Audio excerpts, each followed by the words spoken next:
राम राम जी।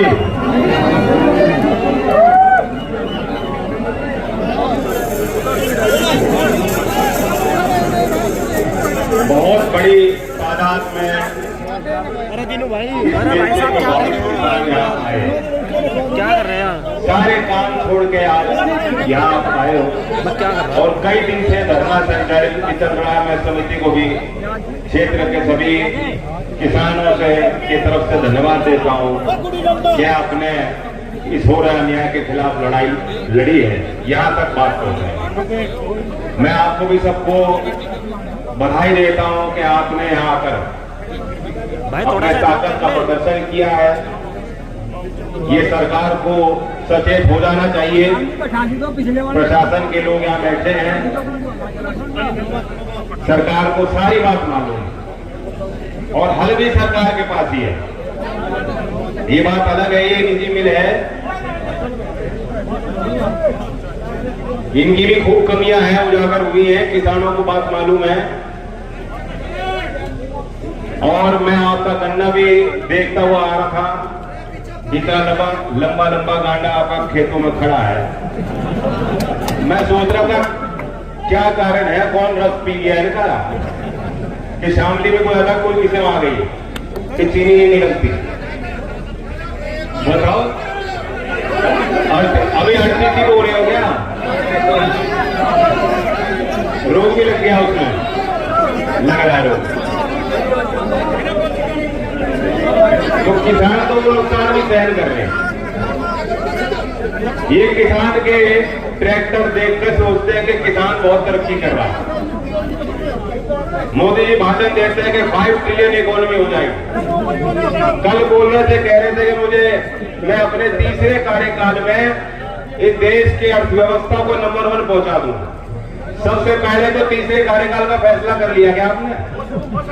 अभी तीसरा कार्यकाल मिल रहा है मोदी जी को? शामिल ने तो पत्ता साफ ही कर दिया पिछले चुनाव में 3-0।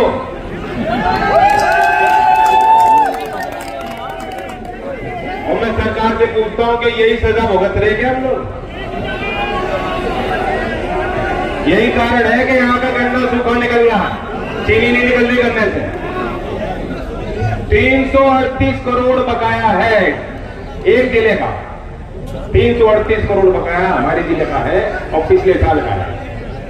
लखनऊ में जब प्रेस वार्ता होती है और सरकार की वो तारीख होती है जो सरकार मनाना चाहती है, तो सारे पत्रकारों को बुलाकर सरकार दावा करती है कि 14 दिन में भुगतान हम कर रहे हैं। रिकॉर्ड तोड़ दिए साहब, भ्रष्टाचार खत्म, गुंडागर्दी खत्म, लॉ एंड ऑर्डर है। योगी जी का बुलडोजर काम है और किसानों के साथ ऐसा काम हो रहा है जो कभी आजाद हुआ देश उसके बाद से ऐसा तरक्की किसानों ने नहीं देखी, वो इनके शासनकाल में हो रही। ये बात गले से नहीं उतर रही। जो कोई प्रमाण मानता है, ये सारे प्रमाण जितने सर यहाँ बैठे हैं, जितने लोग कह रहे हैं यहाँ कि हमें भुगतान हमें समय पे 14 दिन पे चाहिए, क्यों कह रहे हैं? ये झूठे हैं क्या? ये किसान नहीं है जो यहाँ है यार? 14 दिन में हो रहा है क्या भुगतान? शामली जिले के किसान और जो समय पे भुगतान नहीं हो रहा, तब क्या हक है आपका? बताओ, तो 14 दिन में भुगतान नहीं होता तो किसान का हक क्या बने? ब्याज। जोर से बोलो, ब्याज।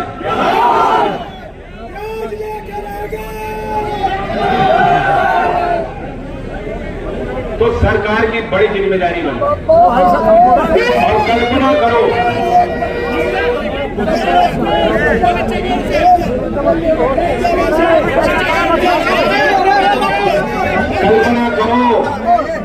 यही घाटा जो आपका रोज हो रहा है, जो नुकसान, जो चोट आप रोज सह रहे हो, ये और लोगों के चोट लग रही होती है जो बहुत ताकतवर है सरकारों में, जो पर्दे के पीछे भी रहते हैं और पर्दे के आगे भी उनको लाया जा रहा है। अदानी पोर्ट घाटे में चल रहा था, ऑस्ट्रेलिया में जो करार करके आए थे वो घाटे में था। मोदी जी जून में गए अमेरिका और क्या गुफ्तगू उन्होंने वहां करी मैं नहीं जानता। और कल ही अमेरिका की सरकार ने घोषित कर दिया कि वो जो घाटे में अदानी पोर्ट का ऑस्ट्रेलिया में पोर्ट था वो अमेरिका खरीद लेगी और पैसा उनको दे देगी। तो जो टिकैत साहब ने कहा भाई बेच लो, खरीद फरोख्त कर लो, जब नहीं चल रही तुमसे मिल, ये भी उपाय है। तो ये अदानी की बात होती तो कितना समय लगता? 2 मिनट नहीं लगती।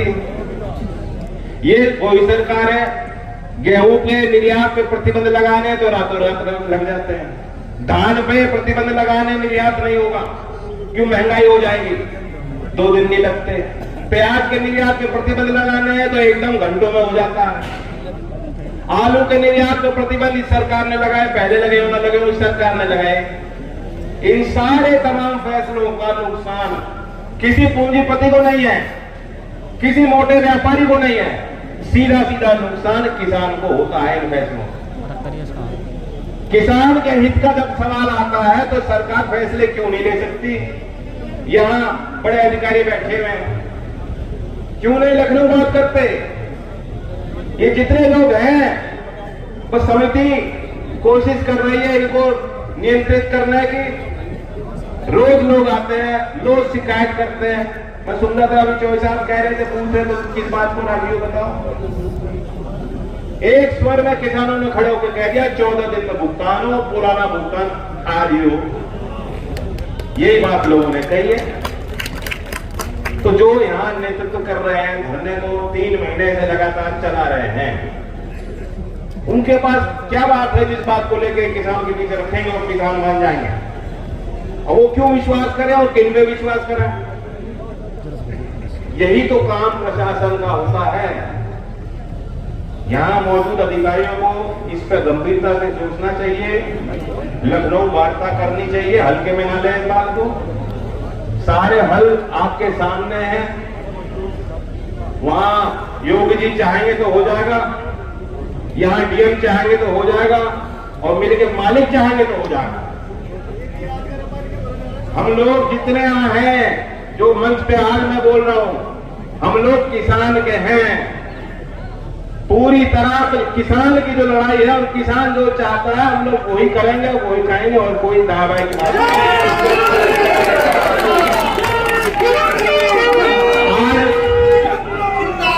अगर बाबा टिकैत होते और चौधरी अजीत सिंह जी होते और हमारी राजनीति किसानों की मजबूत होती और सरकारें हमारी होती तो ये नौबत नहीं आनी थी। आपको बार बार सड़कों पे आना होता और तब भी इल्जाम भी सहते हो आप ही। 700 से ज्यादा किसान शहीद हुए और 13 महीने वो लगातार किसानों को कहते रहे कि ये तो आतंकवादी हैं, ये दिल्ली में ना घुसने पाए, खालिस्तानी हैं, ये किसान है ही नहीं। तरह तरह की बातें जो लोग कह रहे थे आज सत्ता में बैठे हैं वो लोग। तो बहुत हिम्मत वाला किसान है, बहुत संघर्ष किसान को करना पड़ता है, अपनी मांग को लेकर लगातार संघर्ष करना पड़ता है। और इस देश में ऐसा कोई वर्ग नहीं है जिसको इतना संघर्ष करना पड़ता है। सरकारी कर्मचारी हैं, उनका वेतन तो महंगाई के साथ साथ डियरनेस अलाउंस लगातार उनको उनकी बढ़ती रहती है, उनको मिलता रहता है। कभी कभार कोई एक आंदोलन होता है, 2-3 दिन की बात होती है, मांग उनकी सरकार मान लेती है। तो किसान ये है जो आपका कानूनी हक है, उसके लिए भी आपको महीनों तक सड़क पर बैठना पड़ेगा।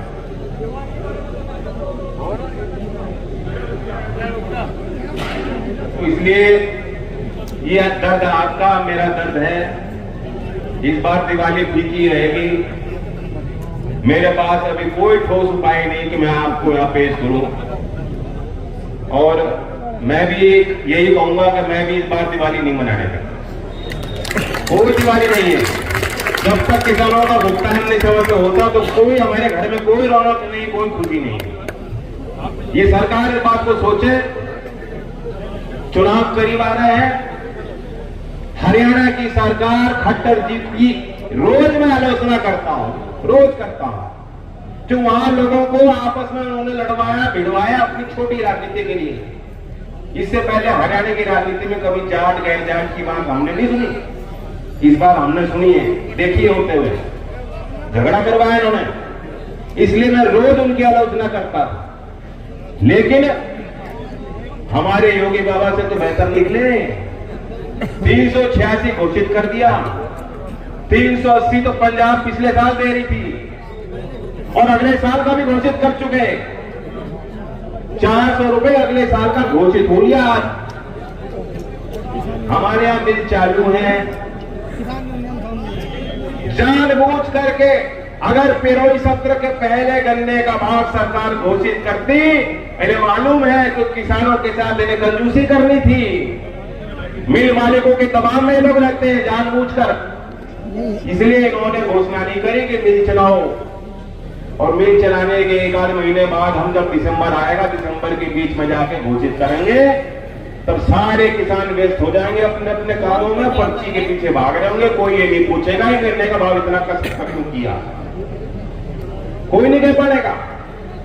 और पेरोल सत्र के पहले घोषित होता तो हम जितनी संख्या में है इससे 10 गुना संख्या यहां बैठी होती। हम लोग कहते कि गन्ने का भाव उचित नहीं, लाभकारी मूल्य गन्ने का होना चाहिए। तो ये हमारे आंदोलन आपके संगठन को कमजोर, आपकी लाठी को कमजोर करने के लिए जानबूझकर ये देरी कर रहे हैं। ये तो काम किसी और का है नहीं। गन्ने का आरक्षण अब आप पहले सुनवाई होती थी किसानों की, लखनऊ बुलाया जाता था। मेरी जानकारी में कोई लखनऊ की बैठक नहीं, अब नहीं हो रही बैठक है, कोई वार्ता किसानों के साथ नहीं हो रही है। मूल्य निर्धारण की प्रक्रिया होती थी, गन्ने के शोध केंद्र की रिपोर्ट आती थी, अखबारों में छपती थी कि क्या लागत आई है। मुझे बताओ, मैं तो रोज अखबार देखता हूं, किसी ने खबर पड़ी कि गन्ना शोध केंद्र ने आकलन किया कि इस साल इतनी लागत है।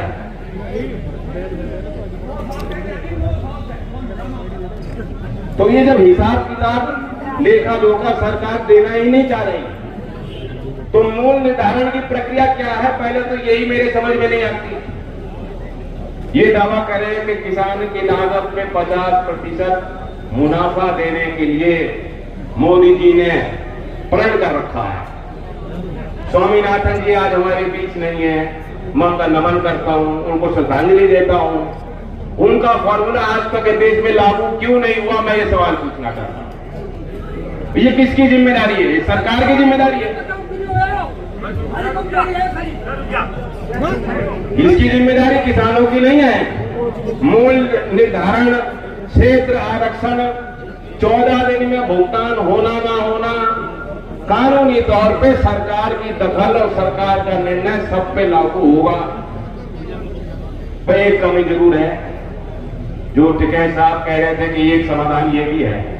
1971 का कानून था शुगर अंडरटेकिंग एक्ट। क्या जल्दबाजी थी? केंद्र में सरकार बनते ही मोदी जी ने पहला काम ये किया कि कानून बेकार है, इसकी आवश्यकता नहीं, कानून खत्म करो। और वो कानून क्या था? कानून में प्रावधान ये था कि अगर राज्य की सरकार चाहती और अगर कोई मिल समय पे किसान का भुगतान नहीं कर रही, तो उसका अधिग्रहण भी सरकार किसानों के हित को देखते हुए कर सकती थी। अब मुझे बताओ, ये कानून किसने हटवाया? बताओ क्यों हटवाया? ये आपके फायदे का, नुकसान का? आज अगर ये दबाव होता सरकार का, अभी तक आरसी भी नहीं जारी कर पाई सरकार। आरसी जारी हुई है क्या बताइए? कोई रिकवरी नहीं। कान खोल के सुन ले, यहाँ अधिकारी मौजूद हैं। जब तक इस जिले के किसानों का भुगतान नहीं होता, यहाँ धरने का फैसला की समिति लेगी, उनके फैसले के साथ है। और दूसरी बात, आप समय में भुगतान किसानों का नहीं कर रहे, कोई उम्मीद मत रखो कि बिजली का बिल हो या कोई रिकवरी आप किसान के घर से कर पाओगे। बिजली का बिल किसान देने का वोट नहीं, किसान नहीं दे सकता। अमित शाह जी ने घोषणा की थी, याद है कि नहीं, कि हमारी सरकार बनवाओगे फ्री बिजली किसानों को देंगे। किसान के बिजली के बिल आ रहे हैं कि नहीं आ रहे हैं? सारे पत्रकार देख लो, आ रहे नहीं, हाथ वहां कैमरा लगाओ। और जो गन्ने का पेमेंट नहीं मिल रहा तो बिल कहां से दोगे बताओ? पहले तुर्की उद्योगपति की होगी, सारे टीटी हो रहा तो फॉरेंसिक जांच कराइए, इनके खातों को खुलवाइए, एक एक लाइन एंट्री को देखिए कहां इन्होंने गबन किया है। ये भ्रष्टाचार अगर इन्होंने किया तो इनकी सख्त से सख्त सजा उनको मिलनी चाहिए और हम आपके साथ हैं। जितने अधिकारी हैं आपके हाथ में कलम है और इनके हाथ में लठ है, इस काम में देरी ना कीजिए, लखनऊ को सीधा बात कीजिए।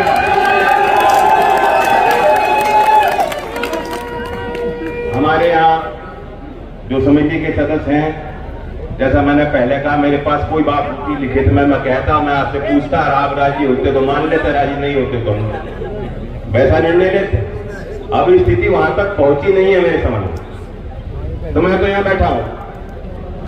ये इनके ऊपर है, तय करें और समिति की तरफ से जो भी यहाँ आदेश है, आगे की जो भी बात है वो अपनी बात रखें। धन्यवाद।